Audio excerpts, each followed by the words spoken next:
মনে থাকবে? প্রথমে বললেন আরহামু উম্মতি বি উম্মতি আবু বকর, আমার উম্মতের মধ্যে সবচেয়ে দিল দরিয়া রহম দিল আবু বকর। এত নরম হৃদয়ের সাহাবা পুরো সাহাবী গোষ্ঠীর মধ্যে কেউ ছিল? বিশ্বনবীর হিজরতের সাথী, বিশ্বনবীকে সঙ্গ দিয়েছেন, ভালোবেসেছেন। বিশ্বনবী একদিন আবু বকরকে বললেন, আবু বকর, হয়তো মক্কায় টিকা যাবে না, আমাদেরকে মদিনায় হিজরত করতে হবে। যেই দিন এই ইঙ্গিতটা বিশ্বনবী আবু বকরকে দিয়েছেন, ওই দিন থেকেই সাইয়েদনা আবু বকর হিজরতের জন্য রেডি। সুবহানাল্লাহ। যেদিন হিজরত করবেন, সাহাবীদের চোখ ফাঁকি দিয়ে বিশ্বনবী আবু বকরের ঘরে গেলেন, ডাক দিলেন, আসসালামু আলাইকা ইয়া আবু বকর। আবু বকর ঘরে আছো কিনা? ডাক দিতে দেরি, ব্যাগ নিয়ে আবু বকরের বের হতে দেরি হয় না। আল্লাহু আকবার। বিশ্বনবী বললেন, আবু বকর, ডাক দিলাম, ব্যাগ নিয়ে রেডি হইলা, কখন ঘুমিয়েছো, কখন ঘুম থেকে উঠেছো, কখন হাত মুখ ধুইলা, কখন ফ্রেশ হইলা, কখন কাপড় গুছাইলা? আবু বকর বলল, নবী যখন বলেছেন হিজরতে আপনার সাথে আমারও যাওয়া লাগবে, ওই দিন থেকে আজ পর্যন্ত আমি আবু বকর আমার পিঠটার বিছনাতে লাগাই নাই। ওই রাতে সাইয়েদনা আবু বকর যেই সওয়াব কামিয়েছেন, ওই সওয়াবটাকে যদি একটা পাল্লায় রাখা হয়, পৃথিবীর আমাদের সব সওয়াবগুলো যদি আরেক পাল্লায় রাখা হয়, ওই হিজরতের রাতের সওয়াবটা আবু বকরের যে সওয়াবটা, ওই আবু বকরের সওয়াবের পাল্লাটা মুহূর্তের মধ্যে ভারী হয়ে যাবে। সুবহানাল্লাহ। আসতে বলেন। এত নরম হৃদয়ের সাহাবী ছিলেন আবু বকর। নামাজে দাঁড়ালে শুধু কাঁদতেন, এজন্য অনেক সাহাবী ওনারে পছন্দ করতো না। বিশ্বনবীর ইন্তেকালের পরে বছর খানিক মসজিদে নববীতে যতদিন বেঁচে ছিলেন ইমামতি করেছেন। আল্লাহু আকবার বলে যখন আলহামদুলিল্লাহি রাব্বিল আলামিন, তখনই কান্নায় ভেঙে পড়তেন। তেলাওয়াত শুরু করলেই কাঁদতেন। হেরেম শরীফে যারা নামাজ পড়েছেন, শেখ আব্দুর রহমান আস-সুদাইস আযাবের আয়াতগুলো পড়ে যখন টান দেয়, মুসল্লিগুলো সহ্য করতে পারে না। উনি নিজেও তেলাওয়াত থামিয়ে কাঁদে, মুসল্লিরাও কাঁদে।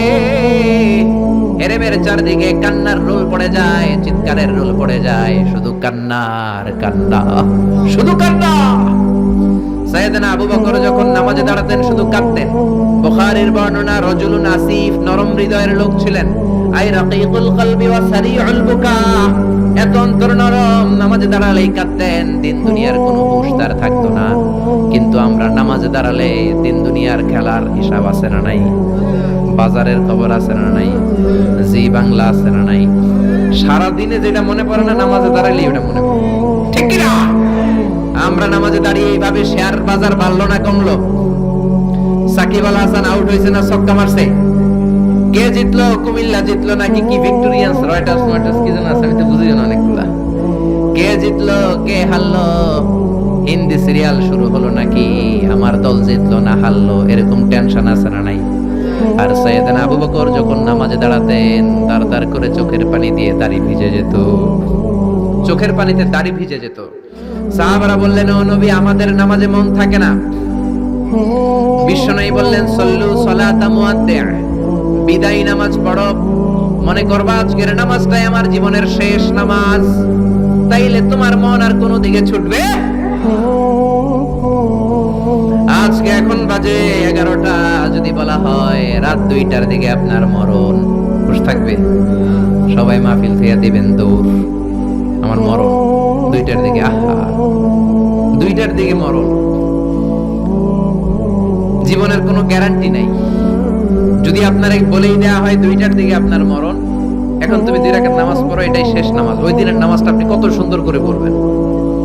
আহা, ওই দিন আপনি কত সুন্দর করে ওযু বানাবেন, ওই দিন আতর মাইখা একেবারে আতর আলী হয়ে যাবেন, ওই দিন পাঞ্জাবি পড়বেন, ওই দিন যায় নামাজে দাঁড়াবেন, ওই দিন আপনার নামাজে কোনো তাড়াহুড়ো নাই, ঠিক কিনা? ওই দিনের রুকুটা আপনার জীবনের সবচাইতে শ্রেষ্ঠ রুকু হবে। ওই দিনের সেজদাটা আপনার জীবনের শ্রেষ্ঠতম সেজদা হবে। ওই দিনে সেজদায় যে চোখের পানি দিয়ে আপনি যায় নামাজ ভিজায় দিবেন, এর কারণ আপনি নিশ্চিত, you are certain that you are going to die. আপনি রাত 3টার দিকে মারা যাচ্ছেন, জানার কারণে আপনার নামাজে এত ভক্তি। আমরা যে মাহফিল শেষে বাড়িতে যেতে পারবো কোনো গ্যারান্টি আছে নাকি? আরো আধা ঘন্টা বাঁচবো, গ্যারান্টি আছে? শ্বাস যেটা ভেতরে নিলাম বের করতে পারবো, গ্যারান্টি আছে? তো তাইলে নামাজে যখন দাঁড়াই, এটা ভাবতে সমস্যা কি যে এটাই আমার শেষ নামাজ? কারণ আমার তো কোনো গ্যারান্টি লেটার নাই। চিল্লায় বলেন ঠিক কি না? Perform the salah as if it's your last and final prayer. এমন ভাবে নামাজে দাঁড়াবেন যেন এটাই আপনার লাস্ট এন্ড ফাইনাল প্রেয়ার, এটাই আপনার শেষ নামাজ। এরপরে আর নামাজের সুযোগ হয়তো আমি নাও পেতে পারি, জোরে কোন ঠিক কিনা? এই কথা যখন সাহাবারা শুনলেন আর নামাজে নড়েও না চড়েও না। মরুভূমির মাঝখানে যখন সাহাবারা দাঁড়াতেন, আকাশের পাখিগুলো খেজুর গাছ মনে করে সাহাবাদের মাথায় এসে বসে যেত। সুবহানাল্লাহ বাড়িতেছে। পাখিগুলো মনে করতো এগুলো মরুভূমির মাঝখানের খেজুর গাছ, মাথায় এসে বসে যেত। আর আমরা নামাজের মধ্যে দাঁড়ালে আমাদের কোনো খেয়াল থাকে না, আমাদের এদিকে সামনে ডানে বায়ে নজর যায়, ঘড়ির দিকে তাকায়, অনেকে আছে না নাই? নামাজের পর আবার এমনি তাকায়। হাদিসে এসেছে আপনার নজর যখন একবার নামাজ ছাড়া অন্যদিকে দেন, আল্লাহ বলে আকবিল, বান্দা ফিরে আয়। আবার যখন ডানে নজর দেন, আল্লাহ বলে ফিরে আয়। আবার যখন ইমাম সাহেবের দিকে এমনি তাকান, আল্লাহ কয় ফিরে আয়। তিনবার নজর দেওয়ার পরে আবার যখন ডানে বায়ে নজর দেন, আল্লাহ বলে লা হাজাতা লি ইলা সলাতিক, তোর এই নামাজের কোনো দরকার আমি আল্লাহর নাই, এই নামাজের কোনো দরকার নাই। এজন্য সালাত পড়তে হবে আর অন্তরে ভয় থাকতে হবে কার? قد أفلح المؤمنون الذين هم في صلاتهم خاشعون। আবু বকর তাই করতেন, কানা রাজুল আসিফ, নামাজে দাঁড়ালে দরদর করে কেঁদে কেঁদে দাড়িগুলো ভিজায় দিতেন। আল্লাহু আকবার। এজন্য বিশ্বনবী বলতেন আরহামু উম্মতি বি উম্মতি আবু বকর, আমার উম্মতের মধ্যে সবচেয়ে নরম হৃদয়ের হলো আবু বকর। দুই নম্বরে বিশ্বনবী বললেন ওয়াশাদ্দুহুম ফি আমরিল্লাহি উমর, আর আল্লাহর দ্বীনের ব্যাপারে সবচেয়ে কঠোর সাহাবী হলো ওমর। সবচেয়ে কঠোর কে? এজন্য বিশ্বনবী বলতেন আমার পরে নবী নাই, আমার পরে কোনো রাসূল নাই, তবে কেউ যদি নবী হতো আমার ওমর নবী হতো। লা নাবিয়্যা বা'দি ওয়ালা রাসূলা, আমার পরে কোনো রাসূল নাই, কোনো নবী নাই, তবে লাউ কানা বা'দি নাবিয়্যুন লাকানা ওমর, যদি নবী হওয়ার যোগ্যতা কারো থেকে থাকে আমার ওমরের আছে। প্রভু তুমি বলেছো রাসূল দেবে না, বলনি দেবে না ওমর, বলনি দেবে না হামজা তারিক, খালিদ বিজয়ী সমর। প্রভু তুমি বলেছো রাসূল দেবে না।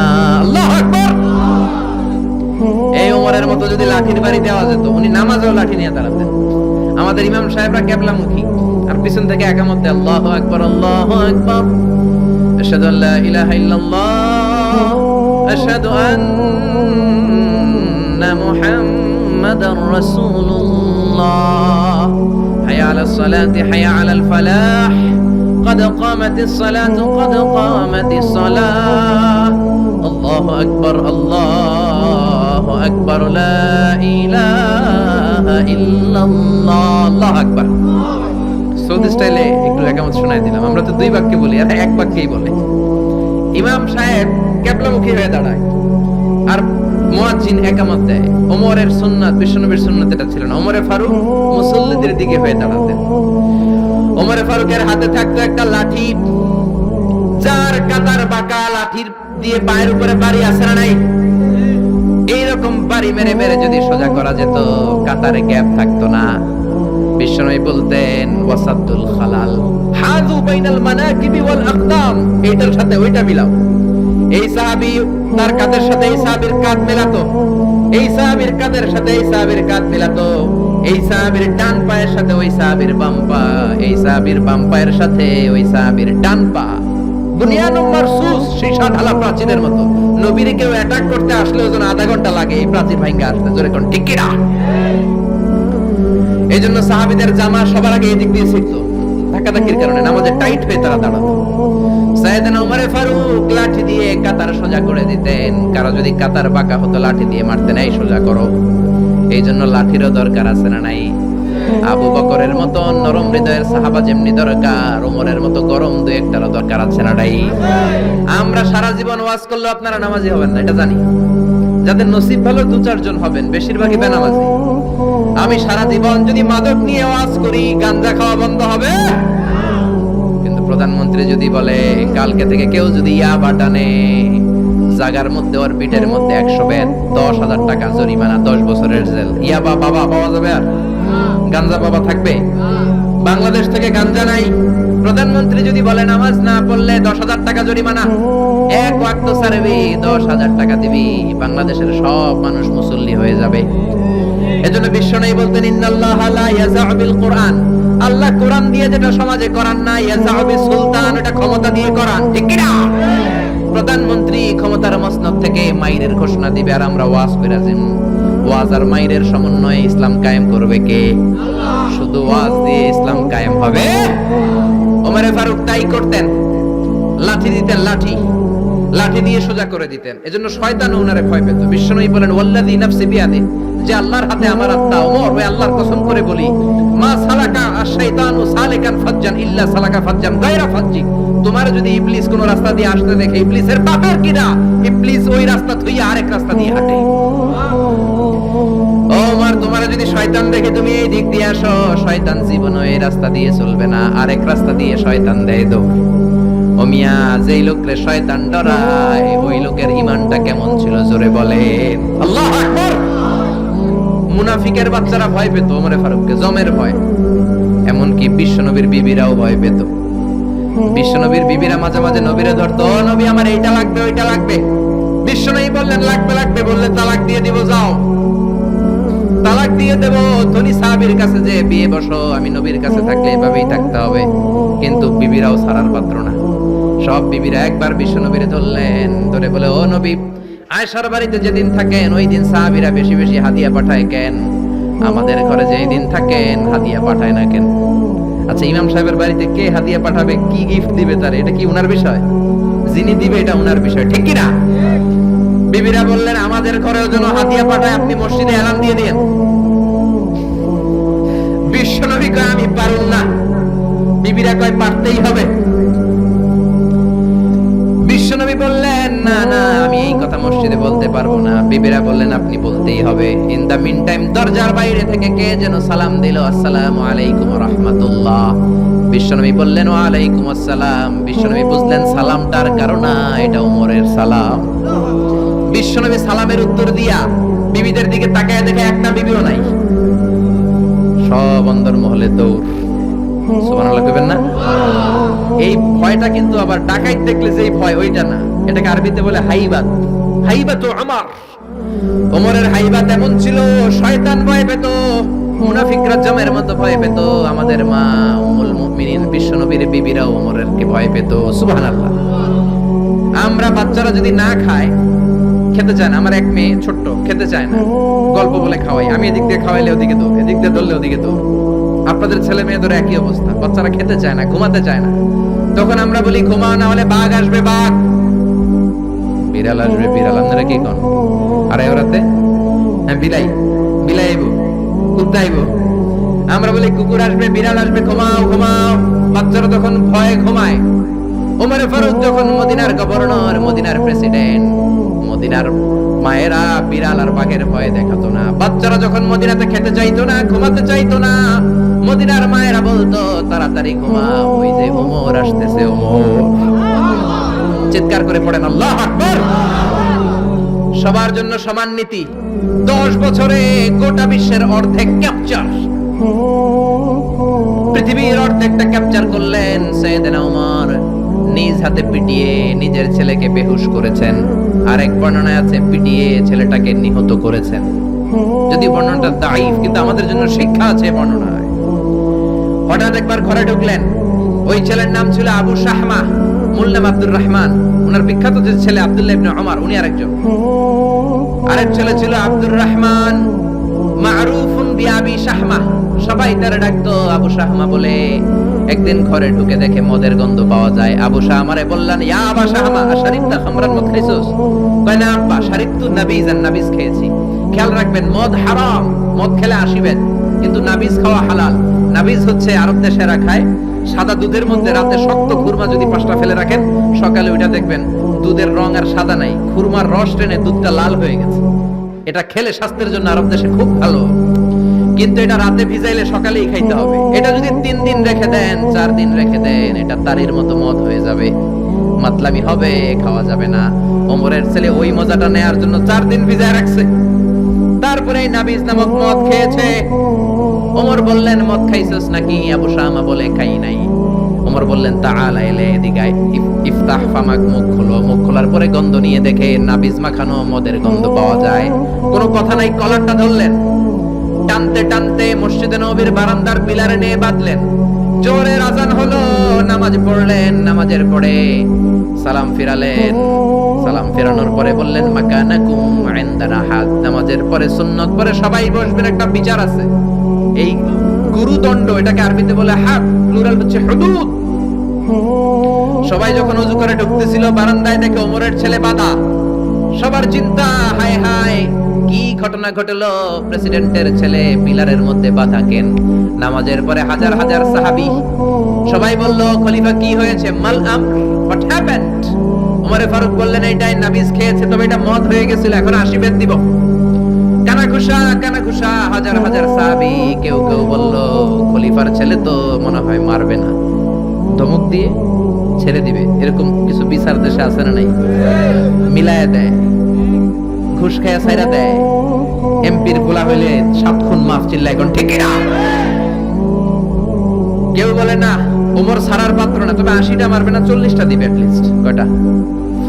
ওমর ফারুক চেয়ারে বসলেন, হাজার হাজার মানুষ, পিন পতন, নীরবতা। জল্লাদরে বললেন হাতি জিলদ মিন বাইতুল মাল, বাইতুল মালের ঘর থেকে খেজুর গাছের চামড়া দিয়ে বানানো বড় সাইজের একটা চাবুক আন, সবচেয়ে বড়টা আনবি। সবচেয়ে বড়টা আনা হলো। এবার ওমরে ফারুক বললেন ইবদা বিসমিল্লাহ, শুরু কর আল্লাহর নামে। সাইয়েদনা ওমর ফারুকের সামনে দাঁড়িয়ে জল্লাদ মারবে 80টা বাড়ি। মারতে শুরু করেছে ওয়াহিদ, ইসনাই, তালাতা।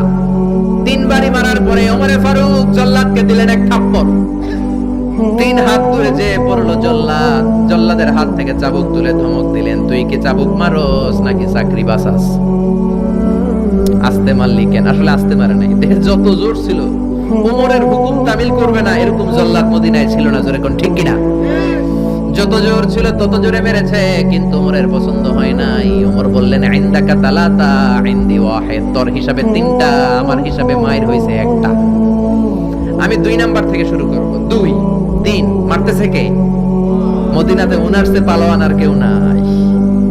এক একটা বাড়ির আঘাতে ওমরের ছেলে আবু শামা চিৎকার করে কাঁদে। এক একটা বাড়িতে চামড়া ছিঁড়ে যায়, রক্তগুলো ছোপ ছোপ করে নববীর দেয়ালের মধ্যে লাগে। ছোট্ট ছেলেটা ডেকে বলে আব্বা আমারে মাফ করে দাও, আর জীবনে মদ খাবো না। সাইয়েদনা ওমরের পাষাণ হৃদয় নরম হয় না, কারণ আসাদুহুম ফি আমরিল্লাহি ওমর, আল্লাহর দ্বীনের ব্যাপারে সবচেয়ে কড়া, কোনো ছাড় নাই। এক একটা চাবুক মারে, লোকজন কেঁপে কেঁপে ওঠে। 10টা 15টা মারার পরে ছেলে বেহুশ, পানি দেওয়ার পরে আবার হুশ, আবার মারা শুরু করা হলো। 30টা মারার পরে আবার বেহুশ। এইবার আবু শাহামার মা ওমরের বউ এসে ওমরের পা ধরে ডেকে বলে ওমর তোমার পায়ে ধরে ক্ষমা চাই, আমার কলিজার টুকরা বাজানটারে তুমি মেরে দিও না। 80টা বেত মারতে হবে, মেরেছো 30টা, আর মারবা 50টা। যাও ওমর, প্রতিটা বাকি, প্রতিটা পেতের বাড়ির বিনিময়ে আমি আবু শাহামার মা একটা করে ওট আল্লাহর রাস্তায় সদকা করে দেব। ওমর বলে না আবু শাহামার মা, এটা আল্লাহর আইন, গোটা দুনিয়াটা দিলেও একটা চাবুকের বাড়ি থেকে ওরা কেউ বাঁচাতে পারবে না। মারতে লাগলেন, আবার পানি দিয়ে আবার হুশ। ওমরের বাড়ি যে খেয়েছে সে বুঝেছে। 50টা বাড়ি মারার পরে আবু শাহামা দুনিয়া থেকে শেষ। রাগে ওমর গড়গড় করছেন, বললেন এই বেয়াদবটারে গোসল করা, জানাজা দে, কবর দে। কবর দেওয়ার পরে কবরের উপরে মারা শুরু করছে। 51 52 53 80টা চাবুক মারার পরে আল্লাহরে ডেকে বলে আল্লাহ আমার ছেলে হওয়ার কারণে কোনো পার্সিয়ালিটি করি নাই, বিচারে 2 নাম্বারই করি নাই। 80টা গুনে গুনে বেত মেরেছি, দেহে যত শক্তি ছিল ততগুলো মেরেছি। কিয়ামতের ময়দানে জালিম ওমর বলে তুমি কিন্তু আমারে ডাকতে পারবা না আল্লাহ, জালিমদের কাতারে আমারে উঠাতে পারবা না, আমারে জালিম বলতে পারবা না। ওইরকম ওমরের দরকার আছে না নাই? ওই ওমরের লাঠির বাড়ি যদি থাকতো দেশটারে মদিনা বানায় দিত কে? চোরদের হাত যদি কাটা যেত দেশটারে সুন্দর করতো কে? একটা জিনাখোরের ফাঁসি যদি বাইতুল মুকাররমের স্কয়ারের মধ্যে দিয়ে দেয়া হতো, এরপরে আর জিনা হতো? একটার ফাঁসি হয়ে গেলে আর তনুর মতো কোনো নারীকে ধর্ষিতা হওয়া লাগতো না, খাদিজার মতো কোনো মেয়েকে কেউ কোবানোর সাহস পেত না। জোরে বলেন ঠিক কিনা?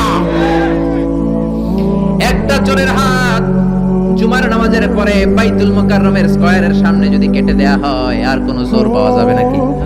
জোরে বলেন।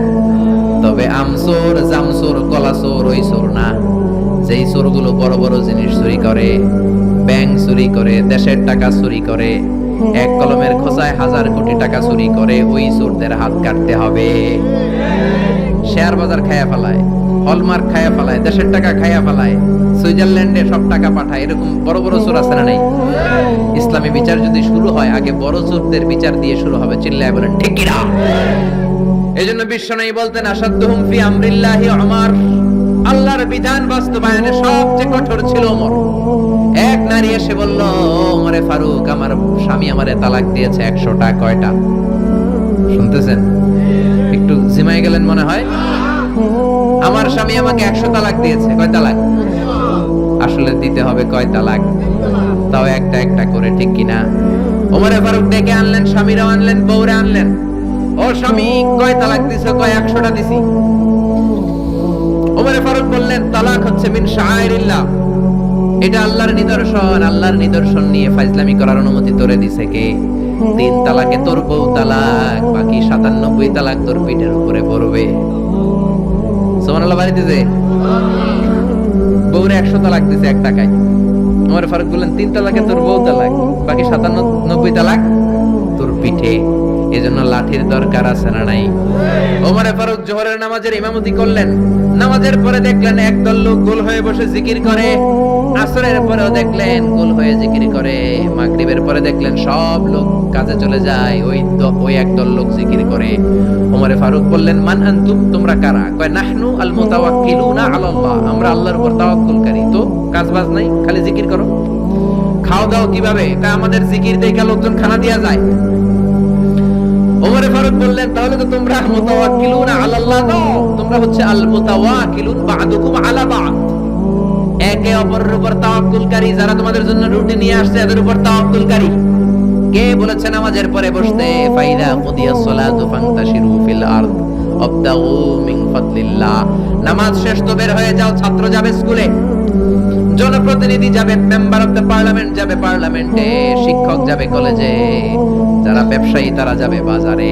তোমরা কোনো কাজ করো না, বসে থাকো কেন? খবরদার, আজকের নামাজের পরে যদি কোনো নামাজের পরে যদি গোল হয়ে বসে বসে থাকতে দেখি, পিটাইয়া মসজিদে নববী থেকে বের করে দেব। কাজ করতে যা, এলাকায় যে কাজ কর, বিবি বাচ্চার খবর নে, চিল্লা এখন ঠিক না? ছাড় দেন নাই, পিটাইয়া মসজিদ থেকে বের করে দিয়েছেন। আল্লাহু আকবার। এজন্য বিশ্বনবী বলেছেন, আরহাম উম্মতি বি উম্মতি আবু বকর। সাহাবীদের মধ্যে সবচেয়ে কোমল হৃদয়ের অধিকারী কে ছিল? আর সবচেয়ে কঠোর কে ছিল? 3 নম্বরে বিশ্বনবী বললেন, ওয়াসতাকুহুম হায়ান উসমান, সবচেয়ে লজ্জাশীল সাহাবী উসমান। নারীরা এত লজ্জাশীল ছিল না, সাইয়েদনা উসমান যতটা লজ্জাশীল ছিল। এখন আমাদের সমাজে লজ্জা শরমের বালাই নাই। কি করে আমরা বেশরম হব, বেলাল্লাপনা, অশ্লীলতা কি করে ছড়াবো, এগুলো ট্রেনিং সেন্টার আমাদের ঘর। জি বাংলায় আমাদেরকে ট্রেনিং দেয়া হয়, শাড়িটা কেমনে পরলে শরীর বেশি দেখা যায়, পেট খালি, পিঠ খালি, কপালের উপর এক নক্তা আছে না নাই? জোরে কর, কপাল পোড়া। প্রতিদিন আমরা ট্রেনিং প্রাপ্ত, প্রতিদিন জি বাংলা স্টার জলসায় শাশুড়ি আর বউয়ের মধ্যে কেমনে গিরিঙ্গি লাগানো যায়। আচ্ছা ভাই, বিশ্বনবী বললেন, ইদা লাম তাস্তাহি ফাসনা মা শিতা, যদি শরম না থাকে তোর যা মন চায় তাই করতে পারবি। এই জন্য আল হায়া শুআবাতুম মিনাল ঈমান, লজ্জা হলো ঈমানের অঙ্গ, যার লজ্জা নাই তার ঈমান। এজন্য লজ্জা শরমের দরকার আছে না নাই? বিশ্বনবী ছোট্টবেলা থেকেই লজ্জাশীল ছিলেন। বিশ্বনবীর দুধমা হালিমা, তিনি বলেন, 2 বছর মুহাম্মদ আমার দুধ খেলো, 5 বছর ছেলেটারে আমি পাললাম, 5 বছর লালন পালন করেছি। 5 বছরের মধ্যে শিশু মুহাম্মদকে আমি কোনোদিন কাঁদতে দেখি নাই। ব্যথা পেলেও মুহাম্মদ কাঁদে না, ক্ষুধা লাগলেও মুহাম্মদ কাঁদে না। শুধু লজ্জাস্থানের জায়গা থেকে কাপড়টা একটু সরে গেলে শিশু মুহাম্মদ কেঁদে দেয়। ছোট্ট বাচ্চা ব্যথা পায়, কাঁদে না। বিশ্বনবী কাঁদতেন না, ক্ষুধা লাগলে কাঁদতো না, লজ্জাস্থান থেকে কাপড় সরলেই কাঁদতো। বিশ্বনবীর বয়স 7 কিংবা 8। মক্কাতে কাবা নির্মাণ হবে। মক্কার সবাই কয়, আমরা সবাই এই কাজে অংশগ্রহণ করবো। কাবা ঘর বানাইলে ওটাতে সওয়াব আছে না নাই? তো কিভাবে অংশগ্রহণ? পাথর কেটে কেটে পাথর দিয়ে কাবা বানাবে। সবাই পাথর টানে, বিশ্বনবীও টানে। বিশ্বনবীর বয়স 7 কিংবা 8, উনার বয়সের ছেলেরা সবাই পরনের লুঙ্গি খুলে কাঁধের মধ্যে রেখেছে, আর কাঁধের উপরে একটা করে পাথর টানে যাতে ব্যথা না পায়। ছোট্ট বাচ্চারা লুঙ্গি খুলে ফেলে না? গ্রীষ্মকালে দেখবেন কুকুর একটা পাইলে লুঙ্গি ধুইয়া সবটি সাঁতার, আছে না নাই? পিড়াইয়া উঠানো যায় না, সবগুলো ডুবায়, চোখগুলো লাল করে ভূতের মতো হয়ে ওঠে। এলাকায় কুকুর টুকুর নাই বোধহয়? আছে আছে আছে। বিশ্বনবী লুঙ্গি খোলে না, সবগুলো সমবয়সের বাচ্চা লুঙ্গি খুলে ভাঁজ করে এখানে রেখে একটা পাথর টানে। আমার নবী 2টা করে টানে। সবাই টানে কয়টা করে? নবী টানে কয়টা করে? সব বাচ্চারা লুঙ্গি খোলা, বিশ্বনবীর লুঙ্গি পরনে। আবু তালেবের চোখে এটা পড়ল। আবু তালেব বলে, ও ভাতিজা মুহাম্মদ, তোমার বয়সের বাচ্চারা লুঙ্গি খুলে পাথর টানে, সবাই টানে একটা, তুমি টানো 2টা। কেন রে ভাতিজা, তুমিও লুঙ্গি খোলো, লুঙ্গিটা কাঁধে রেখে তারপরে পাথর টানো। বিশ্বনবী বললেন, না চাচা, আমার সমস্যা নাই, আমি লুঙ্গি খুলবো না। চাচা কই খোলো। আমরা অনেক বাচ্চাদেরকে বলি, আরে তুই ছোট মানুষ, খোল বেটা, খোল খোল খোল, কিচ্ছু হবে না, বলি না? কখনো এগুলো বলবেন না। ও ছোট্ট হলে ওর একটা প্রেস্টিজ আছে না নাই? ওর একটা আত্মসম্ভ্রম বোধ আছে না নাই? এখনো যদি লুঙ্গি খোলা শিখান, অশ্লীলতা শিখান, তাহলে এই ছেলেগুলো হবে ডাকাত, এগুলোই হবে বাংলা ভাই, ইংরেজি ভাই, অঙ্ক ভাই, এগুলো হবে পিচ্চি হান্নান, এরশাদ শিকদার, কালা জাহাঙ্গীর, লতিফ সিদ্দিকীর মতো মন্ত্রী। ঠিক, আরো আসতে বলেন। এখন থেকে যদি লাজুকতা শিখান, ভদ্রতা শিখান, কোরআন শিখান, তাহলে এই ছেলেগুলো বড় আলেম হবে, মুফাসসিরে কোরআন হবে। এই ছেলেগুলো হাফেজ জাকারিয়ার মতো হবে, ফজলে রাব্বি আদলের মতো হবে, বড় বড় ইমাম হবে, মুফাসসির হবে। চিল্লায়া বলেন ঠিক কিনা? চাচা বলে, মোহাম্মদ লুঙ্গি খোলো। আর ছোট মানুষ খোলো। বিশ্বনবী বলে, না, আমি ছোট হতে পারি কিন্তু লুঙ্গি খুলবো না, আমার কোনো সমস্যা নাই। চাচাকে, আরে খোলো মিয়া, বলে লুঙ্গির গোছা ধরে টান দিছে। টান দিতে দেরি, মুহূর্তের মধ্যে বিশ্বনবী বেহুশ হয়ে জমিনে পড়ে যায়। বিশ্বনবীর জীবদ্দশায় পৃথিবীর কোন মানুষ বিশ্বনবীর লজ্জাস্থান দেখে? জোরে বলেন, দেখে? এজন্য খবরদার, তোমার বোনের পেট পিঠ খালি থাকতে পারবে না, কপালে এক নোক্তা থাকতে পারবে। তোমার বোন বললেই তুমি তারে পাখি ড্রেস কিনে দিতে পারবা না, লেহেঙ্গা 2 পিস 3 পিস কিনে দিতে পারবা না। তুমি যদি এগুলো আদরের বোনকে কিনে দাও, আল্লাহর সুপ্রিম কোর্টের কাঠ গড়াতে তোমারও আসামি করে দাঁড় করাবে কে? বাবা খবরদার, মেয়েদের সব আবদার পূরণ করবেন না। হেজাব পরানো শিখান, বোরকা পরানো শিখান। একটা মেয়ে যখন বোরকা পরে রাস্তায় বের হয়, মনে হয় জান্নাতের হুর দুনিয়ায় এসেছে। একটা মেয়ের সৌন্দর্য তো হেজাবে, সৌন্দর্য তো বোরকার ভেতরে, সৌন্দর্য তো পর্দার ভেতরে। চিল্লা এখন ঠিক কিনা? আবার কিছু নানি আছে বয়স 90, উনি হাত মোজা পা মোজা, আর সাথে 16 বছরের 18 বয়সের নাতনিরে নিয়ে বের হইছে। এমন দৃশ্য এলাকার সব পোলারা পিছনে পিছনে লাইন ধরে আছে না নাই? মায়ের বয়স 60, হাত মোজা পা মোজা। আপনি হাত মোজা পরছেন কেন? আপনি তো অল্প কাপড় পরে বেরোলেও কোনো সমস্যা নাই, আপনি তো এক্সপায়ার্ড, আপনার ডেট এক্সপায়ার্ড, ঠিক কিনা? আপনার দিকে তাকাবে না সুন্দরী, সুরুষী, অষ্টাদশী, মায়াবিনী, কাজল কালো চোখ, মেঘ কালো কেশ, আপনার ওই নাতনির দিকে লুলুপ দৃষ্টি দিয়ে বখাটে গুলো তাকাবে, ঠিক কিনা?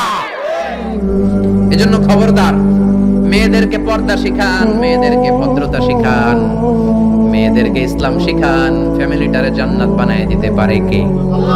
এজন্য বিশ্বনবী বললেন, ওয়াসদাকুহুম হায়াআন উসমান, সবচাইতে লজ্জাশীল সাহাবী ছিল কে? মনে থাকবে নি? উসমান নামটা সুন্দর না? ছেলে পেলে হইলে এগুলো রাখেন, রাখবেন তো? কি রাখবেন? কি অদ্ভুত অদ্ভুত নাম রাখে। এক লোক অনেকদিন পরে ভাতিজারে দেখতে আসছে বাসায়, ঢাকাতে, গ্রামের সবজি টবজি নিয়ে গেছে। তো ভাতিজারে বলে, ভাতিজা তোমার নাকি এক ছেলে এক মেয়ে? বলে, জি চাচা, দোয়া করবেন, এক ছেলে এক মেয়ে, একটু ডাকো তোমার ছেলে আর মেয়েরে। ভাতিজা ডাক দিছে, ব্রাশ ফায়ার। ব্রাশ ফায়ার শুই না, চাচা দিছে দৌড়। ভাতিজাও পিছন থেকে দৌড়ায়, চাচাও দৌড়ায়। ভাতিজা কয়, দাঁড়ান চাচা। চাচা কয়, আমার বয়স 80 হয়েছে রে ভাতিজা, আমারে তুই ব্রাশ ফায়ার করিস না। ভাতিজা কয়, চাচা এটা ওই ব্রাশ ফায়ার না, ছেলের নাম ব্রাশ, মেয়ের নাম ফায়ার। আছে না নাই? কিয়ামতের দিন আল্লাহ ইউদআউনা ইয়াউমাল কিয়ামাতি বিআসমাইকুম ওয়া বিআসমাই আবাইকুম, কিয়ামতের দিন আল্লাহ তোমাদের নাম ধরে তোমাদের বাবাদের নাম ধরে ডাকবে। ফাহসিনু আসমাআকুম, তোমাদের নামগুলো সুন্দর করে রেখো। সুবহানাল্লাহ। রাখবেন, ওসমান নামটা রাখবেন তো, ছেলে হইলে রাখবেন। এরপরে বিশ্বনবী বলেছেন ওয়াখদাহুম আলী, সবচেয়ে ভালো বিচারের রায় দিতে পারতো আমার মেয়ের জামাই আলী। বিচারের রায় হবে একটা কিতাব দিয়ে, কিতাবটার নাম কি? আপনাদের উচ্চ আদালত আর নিম্ন আদালত তো এই কিতাব দিয়ে রায় হয় না? হাইকোর্ট, সুপ্রিম কোর্টে এটা দিয়ে রায় হয় নাকি? এই কোরআনটা দিয়ে যদি সব বিচারের রায় হতো, কেউ মাজলুম হতো না। কোরআন দিয়ে রায় হলে ওই রায়ে কোনো স্কাইপি কেলেঙ্কারি থাকে? কোরআন দিয়ে রায় হলে ঘুষ খাওয়ার সুযোগ থাকে? কোরআন দিয়ে রায় হলে এক দলের কথা শুনে আরেক দলের উপর কোনো জুলুম করার সুযোগ থাকে? এজন্য রায় দিতে হবে কি দিয়ে? ওমান লাম ইয়াহকুম বিমা আনজালাল্লাহু ফাউলাইকা হুমুল কাফিরুন। সুবহানাল্লাহ। আল্লাহ তিনবার বললেন কোরআন দিয়ে যে রায় দেয় না, বিচারের রায় যারা কোরআন দিয়ে ঘোষণা করে না, এক জায়গায় বললেন জালেম, এক জায়গায় কাফের, এক জায়গায় ফাসিক। এজন্য কোরআন দিয়ে বিচারের রায় হওয়ার দরকার আছে না নাই? কোরআনকে সংসদে পাঠানোর দরকার আছে না নাই? এমনি এমনি হেঁটে চলে যাবে কোরআন সংসদে, নাকি পাঠাইতে হবে? ভালো নেতা বানাইতে হবে। যারা কোরআন মানে, যারা কোরআনের পক্ষে, এরকম নেতা বানানোর দরকার আছে না নাই? এজন্য বিশ্বনবী বলেছেন মান ক্বালা বিহি সাদাকা, কোরআন দিয়ে যে কথা বলে তার কথা সত্য কথা নাকি মিথ্যা? ওয়া মান আমিলা বিহি উজরা, কোরআন দিয়ে আমল করলে আমলনামায় সওয়াব আছে না নাই? বেশি না কম? ওয়া মান হাকামা বিহি আদালা, কোরআন দিয়ে যে বিচারের রায় দেয় ওইটাই সবচেয়ে সেরা বিচার, ঠিক কি না? আল্লাহ দেশে কোরআনের বিচার কায়েম করুক, পড়ে না আমিন। 5 নম্বরে বিশ্বনবী বললেন ওয়া আকরাহুম উবাই ইবনে কাব, সাহাবীদের মধ্যে সবচাইতে সুন্দর তেলাওয়াত করতে পারতেন, তাসবিহের সাথে সবচাইতে সুন্দর তেলাওয়াত করতে পারতেন উবাই ইবনে কাব। কি নাম? এগুলো জানেই না, জানতেও চায় না, খালি নাম মুখস্থ করে সালমান খান, শাহরুখ খান, অমুক খান, তমুক খান। পড়েন উবাই ইবনে কাব। উনি ছিলেন সবচেয়ে বড় কারি। বিশ্বনবী কিন্তু তারাবির সালাত এইভাবে পড়তেন না, কিয়ামুল লাইল করতেন। রাতের সালাত সব সময় 8 রাকাতের বেশি বিশ্বনবীর ছিল না। ওমর ফারুকের সময় উনি এই উবাই ইবনে কাবের নেতৃত্বে মসজিদে নববীতে 20 রাকাত তারাবি চালু করে দিলেন। সুবহানাল্লাহ বাড়িতেছে। কার নেতৃত্বে? উবাই ইবনে কাবের নেতৃত্বে। আর বললেন নি'মাল বিদআতু হাদি, কত সুন্দর একটা বেদাত চালু করে দিলাম। ওনাদের বেদাত চালু করার অথরিটি ছিল, কারণ তারাই ছিলেন দ্বীনের ধারক এবং বাহক। চিল্লায় এখন ঠিক কি না? কেমন করে উনি কোরআন পড়তেন? বিশ্বনবী একদিন উবাইকে বললেন, ও উবাই, ইন্নাল্লাহা আমারানি আন আকরা আলাইকা ইয়া উবাই, আল্লাহ আমাকে আদেশ করেছেন যেন আমি নবী নিজে তোমার কাছে যে কোরআন শোনাই। কল্পনা করতে পারেন বিশ্বনবীর উপর কোরআন নাজিল হয়, আর বিশ্বনবীরে বলা হলো, আল্লাহ বিশ্বনবীরে বললেন ও নবী আপনি উবাইয়ের কাছে যে কোরআন শোনাবেন। এই কথা শুনে উবাই সহ্য করতে পারে নাই, চিৎকার দিয়ে বলেন নবী আসাম্মানি, আসলে কি আমার নামটা ধরে আল্লাহ বলছে যে আমার কাছে এসে কোরআন শোনাতে? বিশ্বনবী বললেন বালা, হ্যাঁ তোমার নামটাই আল্লাহ ধরে বলেছে। উবাই চিৎকার দিয়ে কেঁদে কেঁদে বললেন, ও নবী এই কোন কথা আপনি আমারে শোনালেন? আপনার উপর কোরআন নাজিল হয় আর আপনি এসে আমার কাছে কোরআন শোনাবেন? এটা ছিল বিশ্বনবীর অভ্যাস। সাহাবীদের কাছে উনি কোরআন শোনাতেন, আবার সাহাবীর কাছ থেকে নিজে শুনতেন। এজন্য বাবা ছেলের কাছে শোনাবেন, বলেন ও ছেলে, ও আমার কলিজার টুকরা বাজান, দেখ তো আমি সূরা 3 তেলাওয়াত করি, আমারটা হয় কিনা। আবার ছেলেরে বলবেন, ও বাবা তুমি একটু সূরাতুদ দুহা তেলাওয়াত করে শোনাও।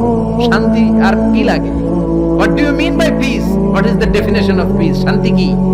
শান্তি হচ্ছে আপনিও কোরআন পড়বেন, ছেলেও পড়বে, বিবিও পড়বে, এটাই শান্তি, ঠিক কি না?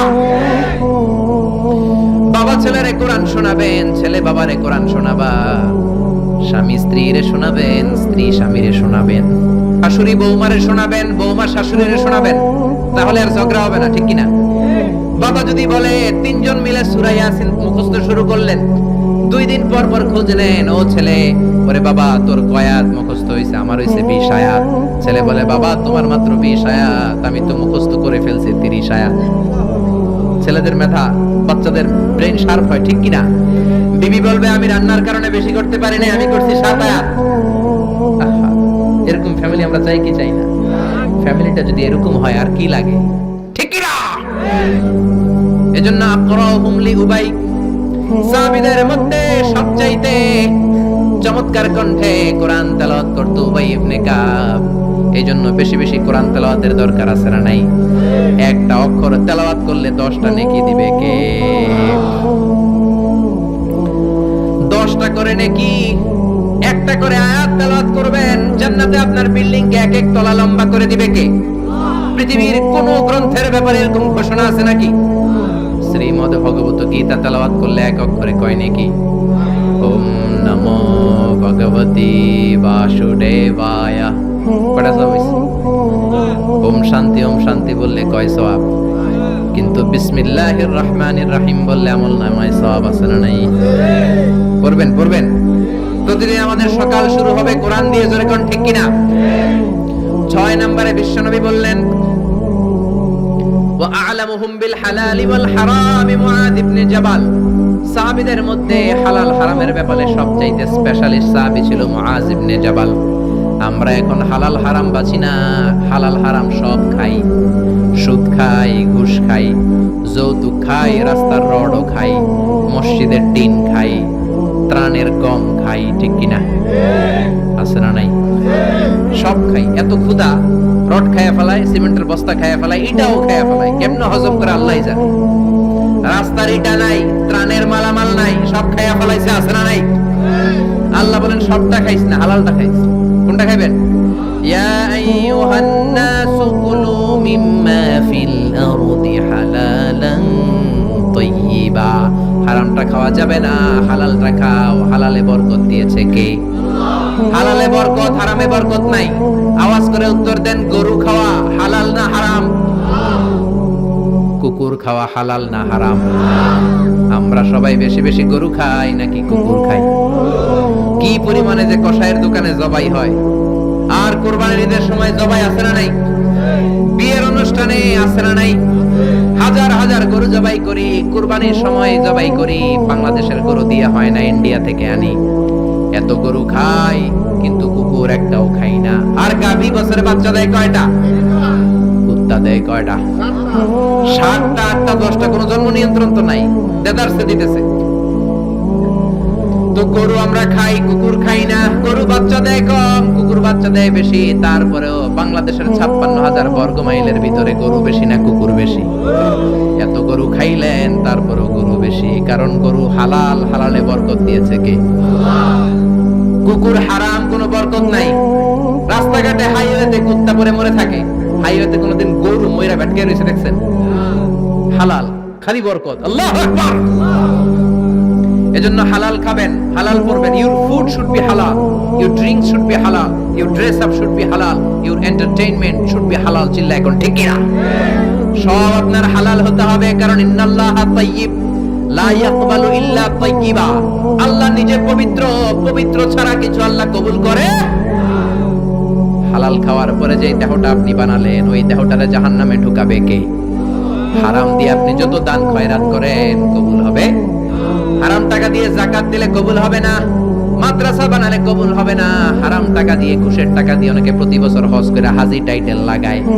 আপনি হাজি লাগাতে পারেন, মাগার কবুল হবে? কারণ আল্লাহর নীতি তো একটা, ইন্নাল্লাহা তাইয়্যিব লা ইয়াকবালু ইল্লা তাইয়্যিবা। এক লোক কাবার চারপাশে ইয়া রব, ইয়া রব, বুখারীর বর্ণনা, অনেক লম্বা, আমি শর্ট করে বলছি। ইয়া রব বলে কাঁদে। সাহাবারা বলল, কত বড় আল্লাহর ওলি। বিশ্বনবী বললেন, ওরে ওলি বলো না, মাতআমুহু হারাম, ও যেটা খায় হারাম খায়। ওয়া মাশরাবুহু হারাম, যেটা পান করে হারাম করে। মালবাসুহু হারাম, ড্রেস আপ হারাম, গুযিয়া বিল হারাম, সব হারাম। ফাআন্না ইউস্তাজাবু লা, কেমন করে ওর দোয়া কবুল হবে? হারাম দিয়ে যদি আপনি দান করেন, মসজিদ মাদ্রাসা লঙ্গরখানা করেন, কবুল হবে না। আর হালাল থেকে প্রতিদিন যদি 1 পয়সাও দান করেন, এটাকে উহুদ পাহাড়ের সমান সওয়াব বানায়া দিবে কে? হালাল হারাম বেঁচে চলবেন তো, নাকি দেদারসে রড, বিল্ডিং, টাকা পয়সা সব খাইবেন? সরকারি চাকরি যারা করেন, বিনয়ের সাথে তাদেরকে বলি, আল্লাহরে ভয় পান। অল্প খাবেন, অল্প পড়বেন, বরকত দিবে কে? রিকশাওয়ালার সারা মাসের টাকা হয় 5,000 7,000, বাচ্চাও অনেক বেশি, ঠিক কিনা? 7টা 5টা বাচ্চা সারা মাস খাওয়ার পরে তারপর ওর 500-600 টাকা থাকে পকেটে। আর আপনি কোটি কোটি টাকা কামান, মাস শেষে আপনার ঋণ আর ঋণ। কারণ হালালে বরকত বেশি, হারামে বরকত নাই। কথা বুঝতে পেরেছেন? কথা বুঝতে পেরেছেন? কিয়ামতের দিন 5টা প্রশ্নের উত্তর না দিয়ে পা নাড়াতে পারবেন না। এর মধ্যে একটা হলো আনমালিহি মিন আইনা ইকতাসাবা। আপনি সম্পদ যে গড়েছেন, সম্পদের পাহাড় কোন রাস্তায় গড়েছেন? হালাল রাস্তায় উপার্জন করেছেন নাকি হারাম? এজন্য আমরা হালালের পক্ষে নাকি হারামের? এই হালাল হারামের মুতাখাসসিসুন ফিল হালালি ওয়াল হারাম ছিল মুআয ইবনে জাবাল। কি নাম মনে থাকবে? আরবি না পড়তে না পড়তে বের হয় না মুখ দিয়া। বলেন মুআয ইবনে জাবাল। 7 নম্বরে বিশ্বনবী বললেন আফরাদুহুম যায়েদ ইবনে সাবিত। ফারায়েজের নীতিমালা সবচেয়ে ভালো জানে আমার যায়েদ। ফারায়েজ কি পোলাপানরা এগুলো জানেই না। ফারায়েজ হচ্ছে আল্লাহর দেয়া উত্তরাধিকার বন্টনের নীতিমালা। দুনিয়ার সব বাবাদেরকে আল্লাহ ডেকে বললেন ইউসিকুমুল্লাহু ফি আওলাদিকুম লিযযাকারি মিসলু হাযযিল উনসায়াইন। আল্লাহর দেয়া নীতিমালা হলো, ও বাবারা, ছেলেরে যদ্দুর দিবা, মেয়েরে অর্ধেক দিবা। কার কথা? নাকি আজারি সাহেবের কথা? কে বলেছেন? কে বলেছেন? আল্লাহর দেয়া বিধান। দুনিয়ার বাবারা ছেলেরে যা দিবেন, মেয়ের অর্ধেক। এদিকে বাবা আছে না নাই? বয়স্ক বাবারা আছে না নাই? খবরদার, কিয়ামতের দিন আপনারও কাঠগড়ায় দাঁড়াতে হবে, ঠিক কিনা? ছেলেরে যদি 2 লাখ দেন, মেয়েরে দিবেন? ছেলেরে 10 কানি দিলে মেয়েরে, ছেলেরে 4টা বাড়ি দিলে মেয়েরে। অনেক মা আছে ছেলের পাতে মুরগির রান দেয়, মাইয়ার পাতে মুরগির ঠ্যাং দেয়, মুরগির গিলা দেয়, মুরগির পুস্তি দেয়। কি কোন আপনারা? গিলা পুস্তি কোন? তো মেয়েরা যেমনি পুস্তি দিলেন, মাইয়ার কি রান খাইতে মন চায় না? মন চায় না? দেখবেন যে মা বাবা ছেলের পাতে দেয় মুরগির রান, মেয়ের পাতে দেয় মুরগির ঠ্যাং, ওই মা বাবার শেষ জীবনটা ছেলের বাড়িতে কাটে না, মেয়ের বাড়িতেই কাটে, ঠিক কিনা? এজন্য আফরাদুহুম যায়েদ ইবনে সাবিত। যায়েদ ইবনে সাবিত সবচেয়ে ভালো ফারায়েজের নীতি জানতেন। এই ফারায়েজের নীতি যদি ভঙ্গ করেন, কিয়ামতের ময়দানে জবাব দিতে হবে। অনেক বাবা বলে, মা তোর ভাইয়ের সব দিয়ে দিলাম, তোর লাগে আমি হাত তুলে দোয়া করে দিলাম। তো দোয়া তো আপনি করবেনই, যে যেটা পাওয়ার অধিকারী তারে ওইটা আগে দিবেন, তারপরে দোয়া, ঠিক কিনা? সব শেষে বিশ্বনবী বললেন ইন্নালি কুল্লি উম্মাতিন আমিন ওয়া আমিনু হাযিহিল উম্মাহ আবু উবাইদা ইবনুল জাররাহ। সব জাতির মধ্যে বিশ্বস্ত একজন থাকে, আমার সাহাবীদের মধ্যে সবচাইতে বিশ্বস্ত সাহাবী আবু উবাইদা ইবনুল জাররাহ। এটার নাম নিতে অনেকের দাঁত ভেঙে যাবে। আবু উবাইদা ইবনুল জাররাহ। আরবি পড়ে না তো, কোরআন পড়ার সময় নাই, খালি দুনিয়া কে মজা লে লো, দুনিয়া তোমারি হ্যায়। বিশ্বনবী বললেন আবু উবাইদা সবচেয়ে আমিন সাহাবী, নিরাপদ সাহাবী, the most trustworthy personality among মাই কম্প্যানিয়নস। আমার সাহাবাদের মধ্য থেকে সবচাইতে বিশ্বস্ত আবু উবাইদা।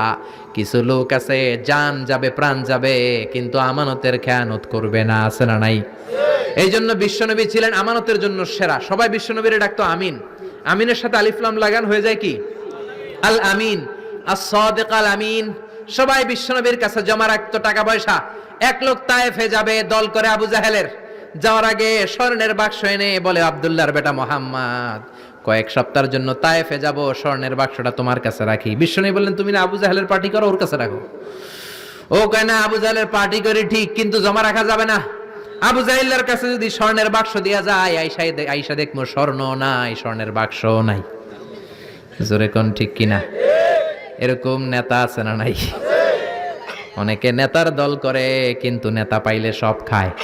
ভালো নেতাও আছে, অনেক ভালো চেয়ারম্যান, ভালো এমপি আছে। আপনাদের এলাকায় নিশ্চয়ই এরকম ভালো ভালো চেয়ারম্যান আছে, এমপি আছে, যাদের কারণে এই দেশের উন্নয়ন এখনো হচ্ছে। চিল্লা এখন ঠিক কিনা? এই জন্য আমানতের খেয়ানত করা যাবে না। আল্লাহ বললেন ওয়াল্লাযীনা হুম লিআমানাতিহিম ওয়া আহাদিহিম রাউন।